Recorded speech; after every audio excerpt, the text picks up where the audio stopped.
ইতিমধ্যেই মনে করেন যে আর্জেন্টিনা ব্রাজিল হচ্ছে বাংলাদেশের একটা খুব সেলিব্রিটি একটা দল। তবে ব্রাজিল যদি আর্জেন্টিনার সাথে ফাইনাল অব্দি যেতে পারতো আমার মনে হয় অনেক খুশি হতাম, বেশি খুশি হতাম। দেন মনে করেন যে ব্রাজিল চলে গেছে, এখন আমরা কাদের সাথে তর্ক করবো?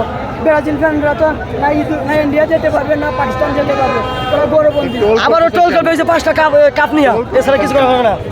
এটা টোল না ভাই, এটা একটা উদযাপন।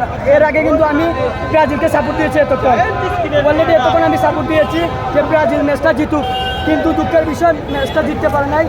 আমাদের জাদু তন্ত্রমন্ত্র নিয়ে বসছিলাম আমরা দুজন, ব্রাজিল ফ্যানরা আমাদেরকে বিশ্বাস করে নাই।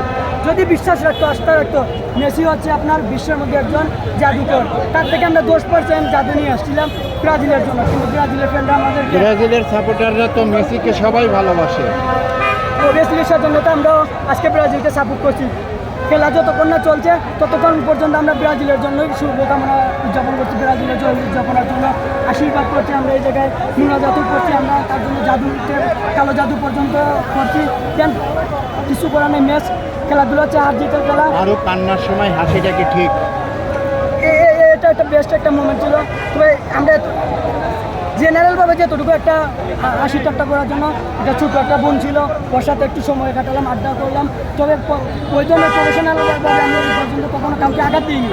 আপনি হয়তো আমার আগের ভিডিওগুলো দেখছেন যে আমি অনেকের সাথে কথা বলেছি, কিন্তু তখনই বলেছি যে বিশ্বকাপ এমন একটা জিনিস, কারোর সাথে তর্কে বিতর্কে আপনারা কখনো যাবেন না। বিশ্বকাপ কিন্তু বিশ্বকাপের জায়গা মতো চলে যাবে, আমাদেরকে বাংলাদেশের একসাথে চলতে হবে, বন্ধু বান্ধব যারা আছে। তবে এখনও সময় আছে, গ্রাম অঞ্চলগুলি সময় আছে।